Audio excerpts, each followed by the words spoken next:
live.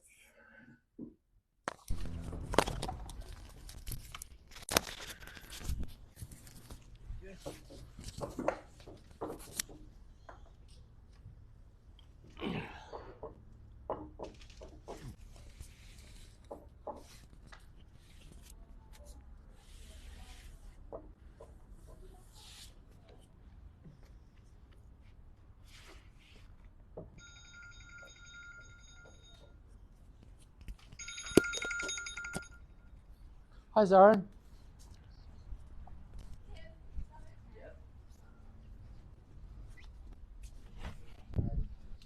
How are we doing? Are you off now? Okay, no, it's okay. Thanks a lot. That's great. Thanks a lot. Okay, thanks. Yeah. What is that? We only got one set. Ah, thank you.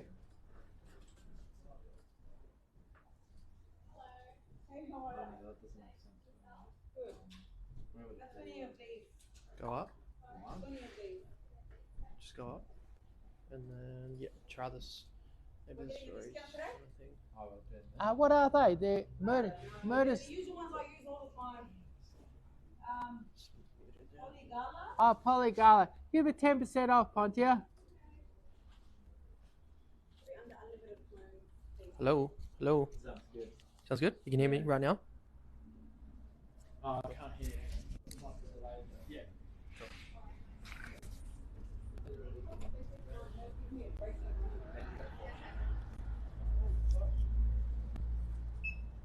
Cool.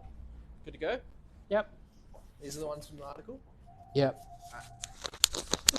Alrighty. Hello, everyone. Hi, Virginia. Hi, Gina. Hi, June. Hello, Mark. Hello, Angela. Cool. Ready to go, Chris? Hello, hello. Thanks for tuning in. Now, I do, on a busy day, I'll do 6 or 7 garden designs, and most days I do 2 or 3 garden designs. And anyway, one of the main functions of doing a garden design isn't so much having a fabulous design. What you find is everybody's got, very few people come in with an unlimited budget. Everyone's got a budget and they've got, you know, big expectations. And so a really important part of my job is trying to maximize within their budget, maximize the amount of garden or the amount of impact or how good it's going to look for the dollars spent. And so and that's I do. So I'm doing that for people several times a day, and I've been doing it for years and years and years, longer than I care to admit. So anyway, what I've done is I've worked out, like I tend to do it without even knowing what I'm doing. I just kind of say, you don't do that, do this, you know. And so, but anyway, what I did was I made notes on all of the things that that I encourage people to do to maximise their things, and I was going to run through that now. And the very first thing that I often tell people to do is get rid of, like, people say, what sort of garden edge do I do? And they want to buy wooden ones or steel ones or little tiles or, you know, whatever. And basically garden edges are expensive, and when you go to mow, you'll find they get in the way of the mower. Sometimes the mower makes contact and smashes them and things like that. And so you've got wear and tear on your garden edges. Also, like your shallow garden edges, your little timber ones and your steel ones that are fairly shallow, are actually a terrible entry point for weeds, because what will happen, the couch grass in your lawn will spear down under the edge and go and come up in the garden, and they sort of, it's a way of weeds can use them as a sort of a hidden path into your garden. So I think they're a source of weeds. Now, the way to save money on garden edges is just with a sharp spade, and what you do is that you have grass growing like that, and you get your sharp spade, and a couple of times a year you just chop it down in a straight line like that, and then you rake up the mess on your garden bed, throw it away, and with that it slices off any couch or weeds that are trying to sneak into the garden, and it's really, really cheap. And what you'll find is that if you go to the botanic gardens, any really good garden, that's the type of garden edge you'll find. You'll find you cut edge, and it's an idea that's been around for hundreds of years.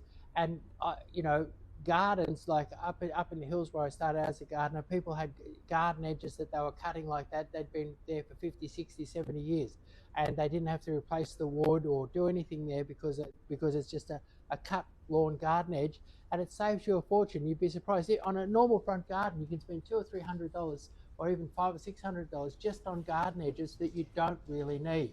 So if you want to get maximum impact for your money, that's the first thing to get rid of. The second thing is I get people in here all the time, and they've got a little tiny front yard, and they've got a slope, either that the road, from the road down to the house is sloping down, or from the house down to the road is sloping down.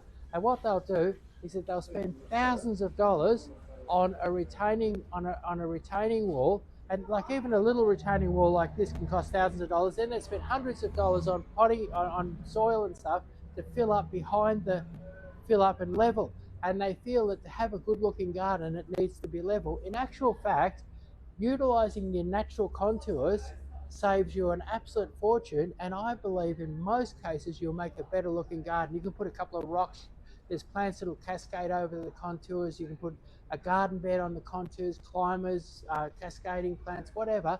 So using the natural, even lawn on a rounded lawn. I've seen people with flat places actually make a mound on their lawn just to have a bit of shape and a bit of contour, and it can look really, really nice. So don't spend thousands of dollars flattening the place out.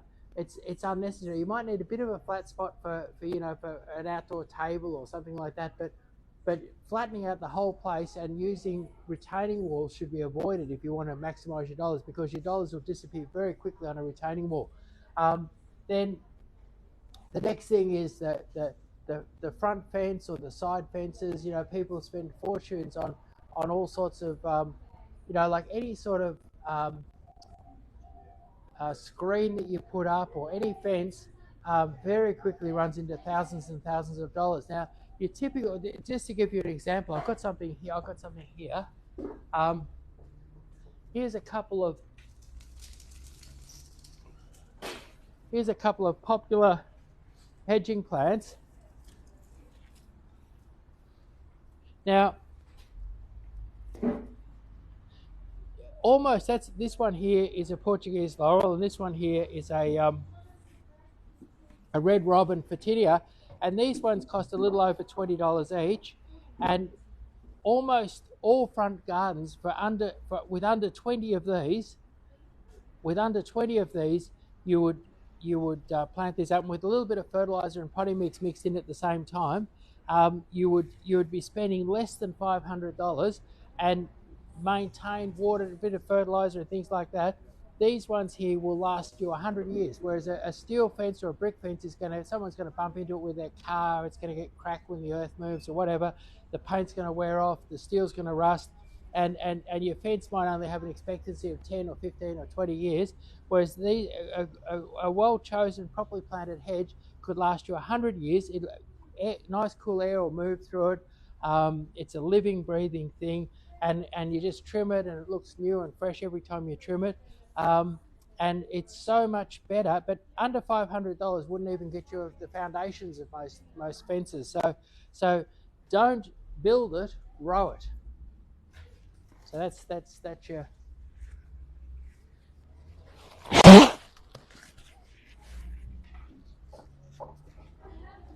Now, pebbles are really, really popular, but if you're watching your budget, you really got to think about using pebbles, because pebbles cost 2 to 4 times as much as a mulch, depending on which mulch and which pebble you choose. But you can easily spend 2 to 4 times the price of mulch. But not only that, if you're employing gardeners or you're working away, the labour of spreading pebbles is 2 to 4 times the labour of spreading mulch. Mulch is light and easy and quick to spread. So mulch is cheap to buy, and as it rots down, it contributes to your soil. But not only that, what you'll find is that once you've established your garden with a pebble thing, the leaves fall in the pebbles and they're quite hard to get rid of. Whereas you can freshen up your, so cleaning up an old pebble garden can be quite a slow, messy, difficult business. Whereas if you've got, say, a pine bark or a black timber mulch, and you've got guests coming, a big party or something like that, just get a couple of bags of mulch and just sprinkle a little bit of nice fresh stuff over the top. and your mulch will look brand new. Whereas it's much more difficult to maintain and keep your pebbles looking good. So pebbles, kind of expensive, and expensive to buy compared to mulch, and more expensive to spread and use. Ali said, "Hey guys, do you do trade discounts? Have a few big jobs coming up." Certainly. Yep. Landscapers come in and we really look after them on price. Cool. So we can do that for you, Ali. Yeah. Feel free to hit us up. Give us a call. Bees said, "Can't stand on all the pebbles in our garden beds. Anyone want some free pebbles?" Yeah, people get sick of the old pebbles. They get a bit mucky. So if somebody's looking for pebbles, there's someone they can contact. Cheers, to get Ali. some pebbles. Now, often I'll get people in here and they're thinking of growing plants in pots, somehow thinking it's going to be easier or cheaper than digging a hole in the garden and fixing up the garden bed. But particularly when you're going for a big plant, your pot can cost $100 or $200. Then you might have $50 or $60 worth of potting mix in there, and then you put your plant in there, and then it's going to take 2 or 3 times as much water as having it in the garden. When you put something in the garden, the water doesn't sort of disappear as quickly as it does in a pot. So there's less. So growing it in the garden, you'll save hundreds of dollars. You know, if it's a big plant, you'll save hundreds of dollars on the cost of pot and potting mix, and you'll also use 60-70% less water irrigating it, and that'll be less work and time. So it's a really big saving. When you can, if you want to put a climber on a wall or a big plant up for screening, if you can get it into a garden bed, plant it in the garden bed, you'll save a lot of money as opposed to pots. Feel free to drop us a like, guys. Yeah. Let us know if you're enjoying the live. Now, 1 second. Toronto, Canada. That might be a tricky one. What would help vegetable plants to grow well in raised beds? And they live in Toronto, Canada. Well, later on I'm going to talk about a compost heap. Compost is fantastic for growing vegetables, and also liquid fertilizer, a nice organic liquid fertilizer, something with a bit of seaweed, and so liquid, and particularly like as you're planting your new veggies in, dip them in the liquid fertilizer. So liquid fertilizer. Just the roots? The whole plant could go into liquid fertilizer. Oh, really? They love it, yeah. And not too strong a mix, but so liquid fertilizer for dipping them in, watering them in, and getting them going with a bit of liquid fertilizer, and then also making a compost heap and mixing lots of nice rich compost into your raised bed when you and compost is nice and airy, so oxygen flow is always a great thing to get your veggies going. Awesome. Hope that helps you out, go Pete. Cool. And Rahad asks how to make salvia grow more flowers, not the leaves. Miracle Grow has almost a toxic amount of phosphorus in it, and what it does is that when you've got when you've got lots of nitrogen, you'll have more leaves and less flowers. But Miracle Grow was designed for Americans to make more flowers on their annuals, but it works on almost any plant. If you use Miracle Grow, you get an almost toxic shock of phosphorus on the plant, which then triggers massive flower growth. So Miracle Grow, miracle for creating flowers. Cool, awesome. Hope that helps, Rahad. Dolan said, "Can I plant a red banana leaf in the ground right now? It's in a large pot." Where are you located, Dolan? You're welcome, Rahad. But what do you think? I think if you're somewhere warm, like somewhere up north somewhere, and you're in a nice warm spot, do it now. But if you're down in Texas, so warm. Now's a good time to get out there and plant it outside. But if you're here in Melbourne, you'd want to be pretty careful. Like you kind of bring it inside. Cool. All right. Hope that helps. So, Farisa said, what plants would you plant on an easement so it's low maintenance but complies with Vic laws? Really, you can plant almost any plant on an easement. The easement means that that government bodies have the right to come along and dig it up and do work on pipes and things like that. But things like perennials that can be dug and moved and things like that could be put back after works. I guess don't put something rare and expensive because it might get ripped up and be ruined, you know. So if you put So pretty much whatever you're anything, happy running the risk, yeah, but low so, maintenance, yeah. yeah. So going low maintenance, nandinas, ornamental grasses, all those sorts of things can be dug up and moved, and they're very, very low maintenance. Cool. Hope that helps, Fraser. All right, as you are, Chris. Right. Okay. So what we're up to now is another way. Say, like if you're doing say you've just built a new house or you've done up your house and you're doing the garden and you're going to have people come and maybe a housewarming or something happening, and you want it to look good, but you don't want to spend a fortune. Now, small plants are cheap and big plants are expensive, and so a lot of people just go for small plants. But what I find a really great way, and I often do this in my garden designs, where I'm on a tight budget, but the people are really looking for a bit of impact. There's some event or something happening that they're doing the garden for. What I'll do is I'll pick out somewhere between 3 and 5 key plants in the design, and I'll go as big as I can, maybe medium size, maybe large size, maybe very large size, or maybe you do one very large and a couple of mediums, but basically you put a few plants in with size in them, and then do the rest with really small, cheap plants. And what seems to happen is that those couple of bigger plants lift the impact of the whole garden enormously. And so just a sprinkle of key plants at a decent size can make a real difference to your impact, and then planting the rest in small sizes really helps you save money. Cool. Right. Now the next thing is getting in and doing a garden yourself. Really, if you're not experienced and not knowledgeable, there's a lot of experimentation. You might get too much of a certain plant. You might plant the wrong plant, plant the right plant in the wrong place. Lots of things to go wrong, and you may not get, like, I mean, if you take a drive around most neighbourhoods in Melbourne, I reckon 19 out of 20 gardens look like disasters to me, and only maybe 1 in 20 would just say that's nice, and only 1 in 100 are good enough that when I'm driving around doing deliveries and things like that, there's only 1 in 100 gardens that I would actually stop and take a photo. So I drive past hundreds and hundreds of gardens, and only occasionally take it. So my idea of the garden that I take a photo of is a really, really good garden, and in Melbourne suburbs, even in the better suburbs, it's about 1 in 100 are good enough to take a photo, and 1 in 20 look okay. And the other 19 are disasters because people put the wrong stuff in the wrong place. They put them too close together, too far apart, bad design. You know, they've got plants all squashed up against the edges of the garden and nothing in the middle. Big trees squashed up against fences.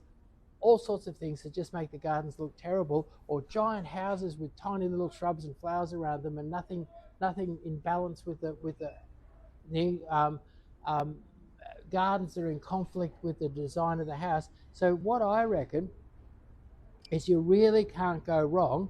We do our free garden design. We take we take a deposit, either depending on the length of the garden design, and that deposit comes off against your plants. So once you've bought your plants, your garden design is absolutely free. And I mean, some garden designs can cost $2,000, $3,000, $4,000, $5,000.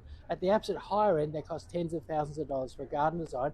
We do a good little garden design, really a very good little garden design that's technically very correct, like, because I'm a good horticulturalist, but that can save you a fortune because it can save you from making mistakes. It can also, a really clever design concept can add, you know, once it grows, it can add to the value of your home. It can add thousands and thousands of dollars to the value of your home, just that right bit of design. And so free garden design is a fabulous way to save money because you're not spending a fortune on your garden design, and you're not experimenting, and you're on the track to have a really, really beautiful garden that will add value to your place. So really, a free garden design can make tens of thousands of dollars difference to you financially over time. So free garden design is one of the best ways to save money.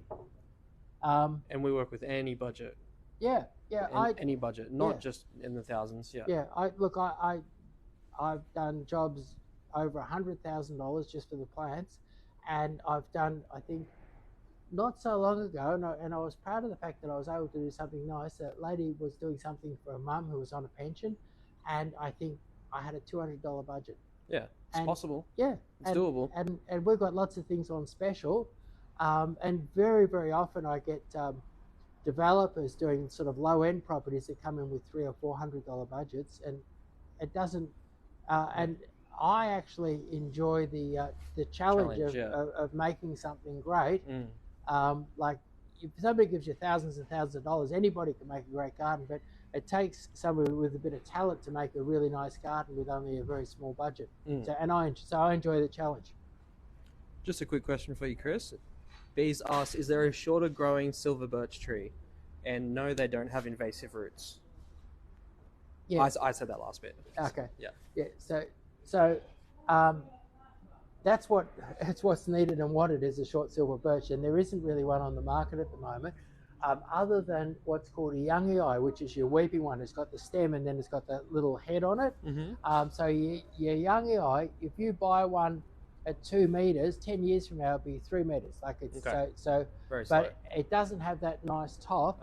I often see, as I drive around, I'll often see where people chop their birch off Okay. and gone multi-trunked on top. Yeah, right. And that's a way of shortening them. Also, when you plant birches in clumps, that stunts them.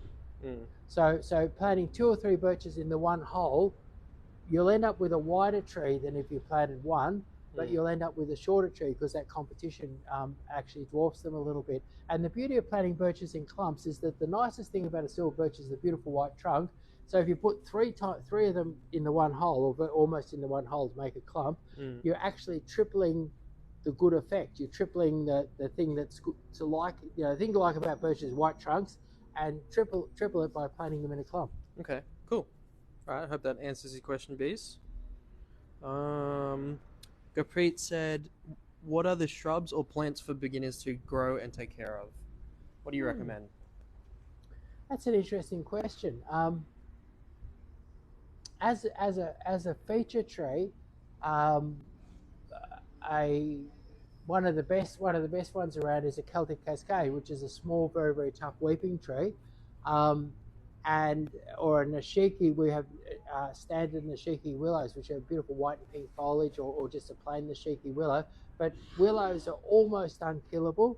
Box leaf privet hedges are fantastic because they anybody can grow them and they grow like crazy. So I remember I gave a chap a sample once years ago when I first started growing box leaf privet. I gave him just a tray of box leaf privet, and the next year he came back and said, "Look, give me 3,000 of those box leaf privets." And a few years later, I visited his property, and he had hundreds of meters of the most beautiful winding hedges, and he had an old chap trimming them and mowing the place. And his place is a beautiful house, and the place just looked like a billionaire's property.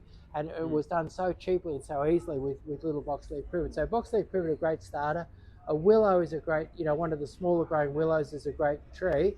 Carpet roses are fantastic. I've almost never had a person fail growing carpet roses. And carpet roses, you get them in white and sort of have a formal, classy look, or you can get them in pink and sort of go more sort of outrageous in your looks.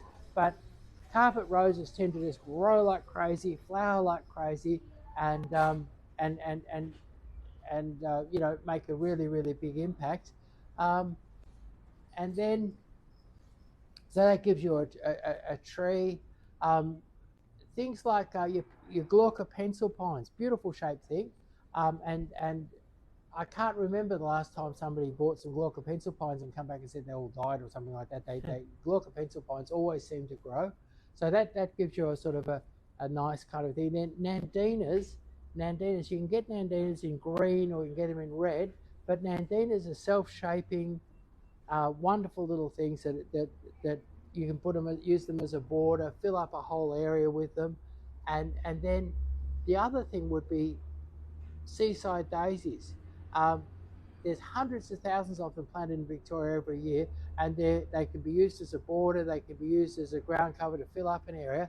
And there's a job near here that I did nearly 25 years ago, and the seaside daisies that we put into the job are still looking good. It's in a commercial situation where it's received the minimum of care. Mm. So there's some things for beginners. Seaside daisies, glauca pencil pines, kind of ornamental willow trees, and boxleaf privet, all great for beginners. Cool. All right. So over on the Facebook side, someone asked small tree with flowers for front yard. I was thinking weeping cherry. Yeah, but not really a tree, but kind of almost a tree. Um, it would be hard to beat an Our Rosy Carpet weeping rose. Our Rosy Carpet will flower for 6-7 months, where a cherry only flowers for 6 weeks, and Our Rosy Carpet will flower for 5 or 6 months of the year. So there'd be no, and it's kind of they're 6 foot tall, they're bushy, they're kind of like a tree, they're a very strong grower, they're almost evergreen, and they flower longer than any other tree that you can buy. Cool. All right. So another question. Wendy asks, are Archoprosmas hardy? Yeah, I always say to people that they're as tough as a cactus, and and there's some sorts of coprosmas on the beachfront that have actually gone wild and become weeds, and in the last 20 years I haven't had a single person come to me and say, look, I bought a coprosma off you and it died. I don't think it's because people always complain if something doesn't work out that you recommend, and I sell thousands upon thousands of coprosmas, and I can't remember anybody saying that their coprosma didn't grow. Okay. I think Ali is asking, what was the name of the plant you just said after I said weeping cherry? An Our Rosy Carpet weeping rose. So that's a rose that's grafted up 5.5, 6 foot in the air, been grafted up, and then it cascades over. And if you Google images and have a look at it, you'll see that they have fabulous, vibrant pink flowers, and they flower for months and months and months and months. So when I get a customer in who wants a tiny tree with lots of flowers, my two favourite go-tos are either the Our Rosy Carpet or crepuscule. Crepuscule is a standard rose that will flower all year round. It has an exquisite sort of orangey, pinky, yellowy sort of flower, which sounds kind of weird, but it looks fantastic in real life. And if you have a nice big one of those, you'll have only a few flowers in the winter, but it has actual flowers on it all year round. Cool. You're welcome, Ali. Happy to help. All right, as you were, Chris. Right. So what are we up to? We're up to turn trash into treasure. So one of the ways, it's only a small way to save money, but you're helping the environment, you're reducing your garbage output, and that is gather up everything that rots, like your lawn clippings, your household scraps. At one stage I got our cats, I managed to get hold of loosened kitty litter, and so I used the products from the cat with that and rotted it down and made fertilizer out of it. So you can use if you use it like a loosened kitty litter, but anything that rots down, put it onto a compost heap. And the way to do it, there's all sorts of weird things that you can buy, like plastic drums and all sorts of things, but the best compost heap that I've ever seen is a proper compost heap. You might and what a compost heap wants is oxygen. So what you do is you get your rubbish that you want to get rid of, and you put it out in a nice thin layer, say about like 3 or 4 inches thick, and then you have some soil. It's some old garden soil, and you put that over the top, and then you put your next layer of rubbish on, and you gradually build it up into a large pyramid, and then when it's 6 or 8 months old, you can pull that apart and you can sieve it. And the stuff that isn't really good enough for putting in, hasn't turned into soil, it's so kind of lumpy in that. When you sieve it, you put that to a heap to one side, and you can use that to mix with your next lot of stuff because it's full of microorganisms and helps your next lot of rubbish breaks down faster. Yeah, right? And the best way to operate something like that is to have 2 compost heaps, one that you're using up and one that you're building up. So you have one, and then you use the waste from this one here for helping to build and put microorganisms into the other one. And when I was a kid, my parents would have had, when I was a little kid, they would have had an acre of garden, and they were on a very tight budget, and really all of the fertilizer for that acre of garden came from our cow, our chickens, and the compost heap. So it was just I don't remember, and so we had a kind of like a system where we're actually increasing the fertility, having things growing really good, and just using what was there on site to make things fertile. Okay. Can you chuck weeds in that pile, or will it? Yeah, You yeah, can? and As what long as you – suffocate them. well, if they get a good rotting period, they'll disappear. Okay. Yeah. Cool. So and you can put trimmings and all sorts of stuff in there, and like with your trimmings, there might be some pieces of wood. Well, that'll come out with the sieve, and if you throw it into the next compost heap, that'll eventually rot away. Okay. So you can use everything in the compost heap, and weeds and weed seeds even rot away with a well-run compost heap. Okay. Cool. All right. Is that it? Okay, next one. Okay, so the next thing is your artificial lawn. Lots and lots of people feel that they need to have an artificial lawn because it's going to save them a lot of maintenance and things like that. And when you look at the price of the artificial grass, the per square metre of it is pretty low. And people might think it's fairly cheap. But what you have to do is you have to compact the earth to do it, and you have to put stones. You use stones and you use sand, and there's a whole process of building it. And if you pay someone to do it, or even if you do it all yourself and you do all the compacting and get all the stone and sand and everything like that, and you sit down and work out the per square metre price, it is very, very expensive. And the thing is that over 6, 8, 9 years, it's going to lose its colour and it's going to start to turn sort of bluish. The yellow component in the dies, and you end up with a sort of a bluish kind of a lawn. And the other thing is that whereas if you put down turf or grow lawn from seed and you look after that, it'll last you 100 years. It'll last you forever. Basically, a well-kept lawn will last forever. It'll, lose a bit of colour, chuck a bit of fertilizer on it, maintain it, look after it. And the other thing is that what I've noticed when I drive into suburban streets and you'll see the odd artificial lawn, often you'll notice that the artificial lawn has got all leaves and garbage and stuff all over it, and that's because it's maintenance free and people don't do anything with it, like they don't think they have to.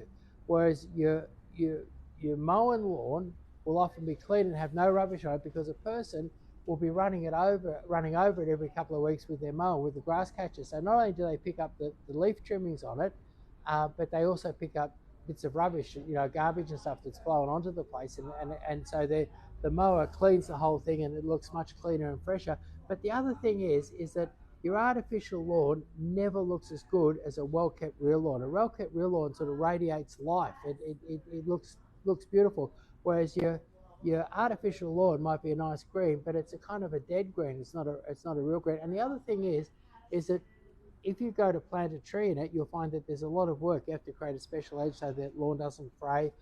You've got heavily compacted rock and soil, and a lot of customers I've had trouble establishing trees in the artificial lawn. They suddenly decide that it looks a bit plain. They want a tree in the middle, and it's not that easy, and it's not that cheap to put a tree in it. So, whereas if you had real turf, you'll find it's really easy to cut a square in it, dig a hole, loosen up the soil, and then the tree can grow through underneath the real turf, whereas it's very, very difficult with the artificial turf.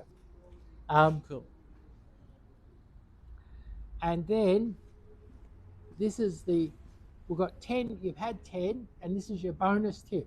And this is actually really quite a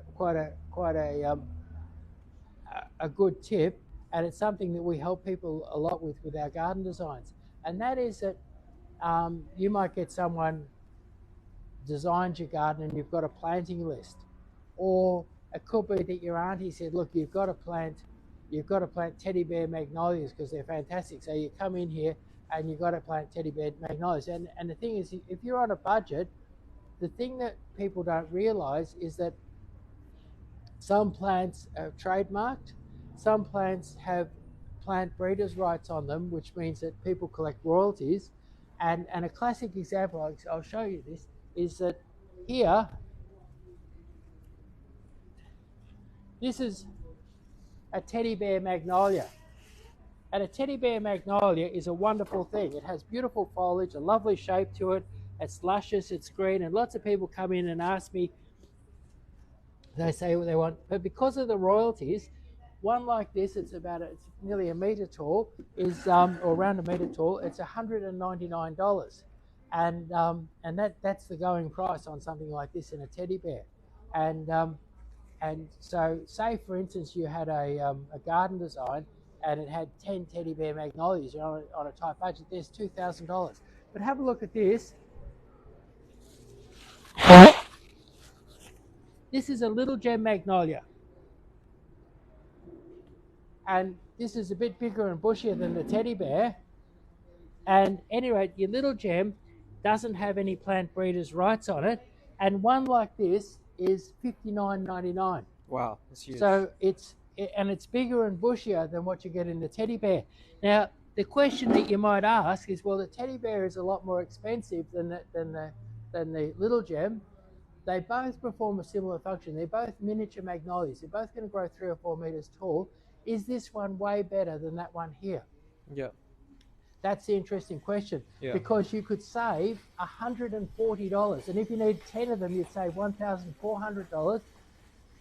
From some points of view, Little Gem is a better product than Teddy Bear. Little Gem doesn't have the royalties, so it's cheaper, but it's not necessarily a worse thing. Little Gem flowers much more freely than Teddy Bears. Almost never have a flower. Little Gem flowers frequently. It grows a little bit faster, and it makes a really good. So my preference for a hedge is all, even if they were both priced the same, would be the Little Gem, because the Little Gem is fast growing, very, very bushy, and flowers a lot. Like basically, if you put a nice hedge of these in, they flower all year round, and you'll never be without a flower. The Teddy Bear has a more beautiful leaf than the Little Gem, and it has a lovely conical shape. So where I tend to use the Teddy Bear is when I'll use a Teddy Bear when you're doing a nice formal garden and you want 1 or 2 or 3 nice, neatly shaped, very neatly shaped trees with fabulous luscious foliage, and you're not too worried about flowers or anything like that. Say you're doing a sort of a French style sort of green kind of thing. Well, the Teddy Bear, you will use it, but and there's lots and lots of plants that are affected by plant breeders' rights or trademarks, or for some reason, and so it's very good to have somebody like myself go through your garden design and say, well, look, and you say, look, this is going to cost me $2,000, but I really want it to cost me $1,500. How would I cut the cost? And we do that every day for customers. I'll give you another example here.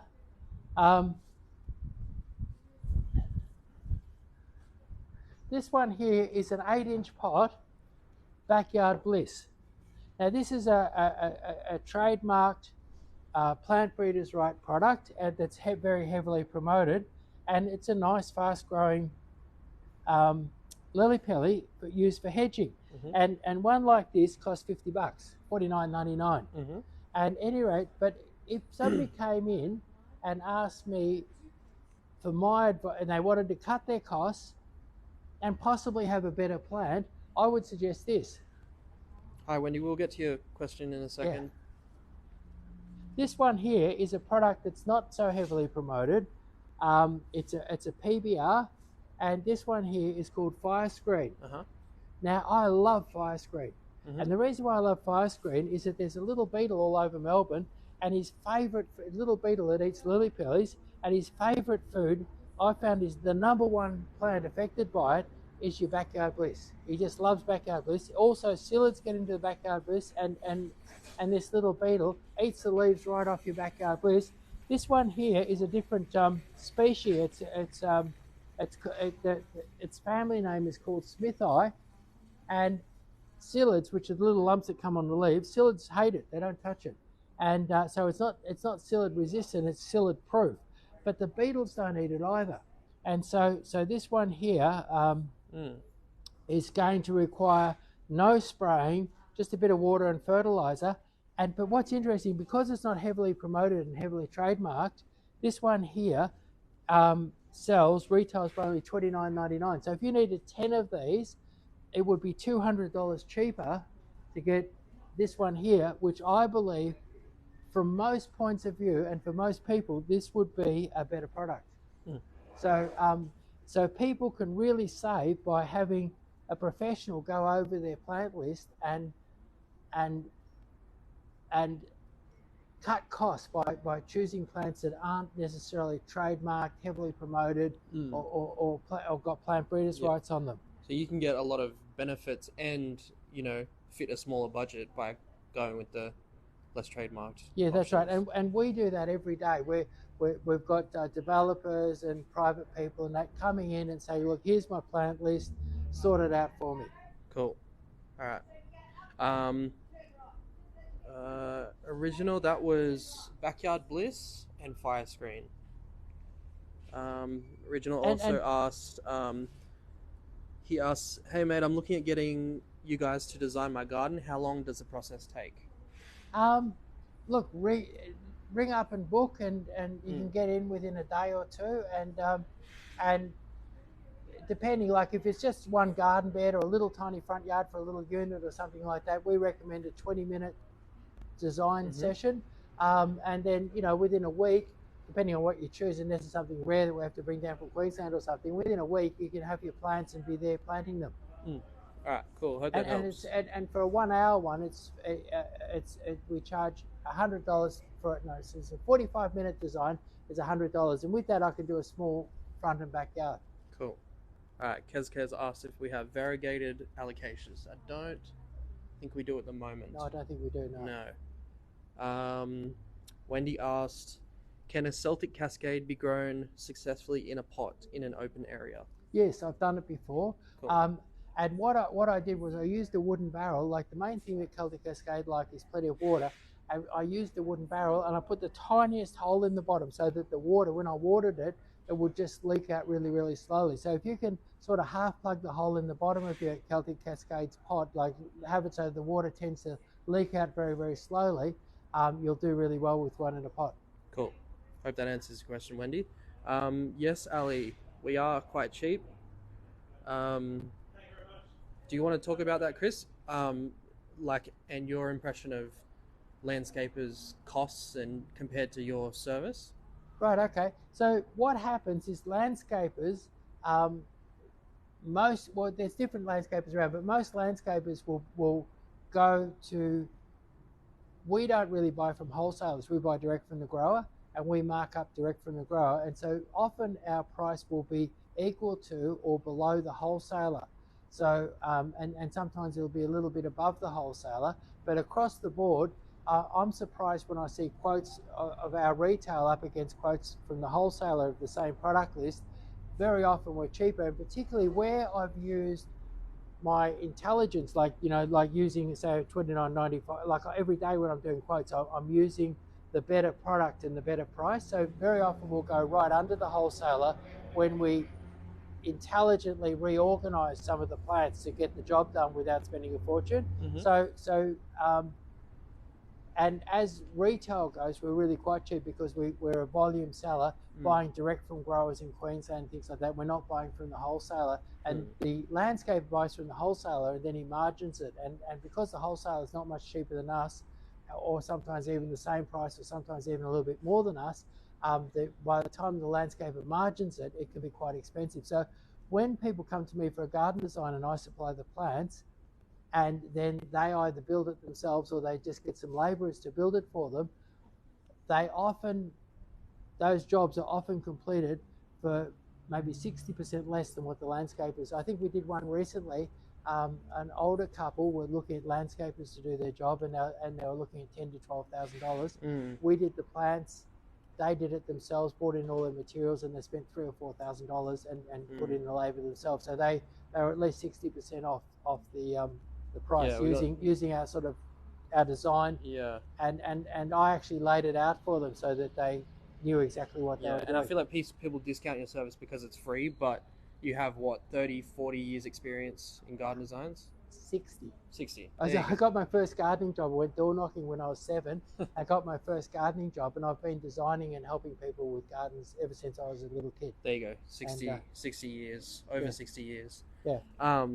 Yep. Anything else you want to talk about? Not really. Any other questions?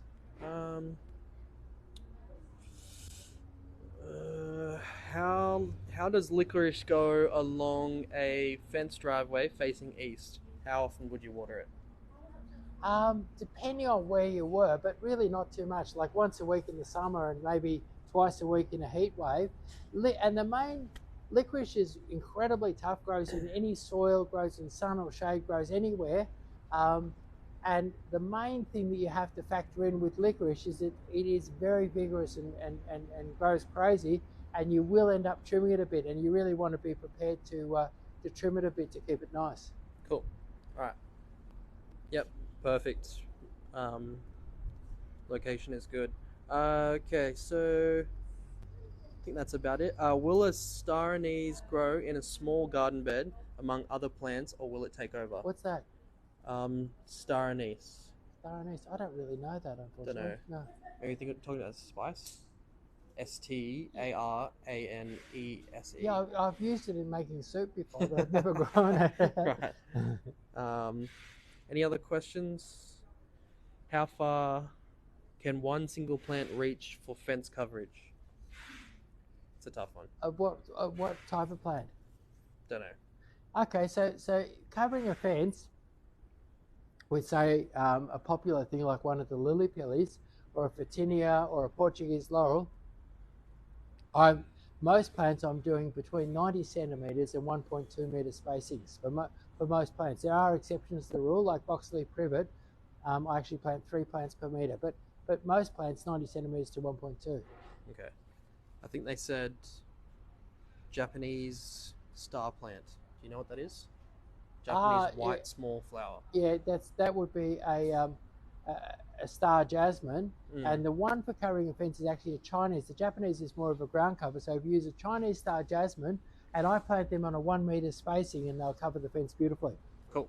Hope that helps, Original. We have some comments on Facebook here.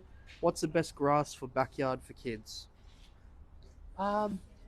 Tiff Tuff looks fabulous, and it's a beautiful, dense thing. Be great stuff to fall on or roll in. Beautiful stuff. So Tiff Tuff.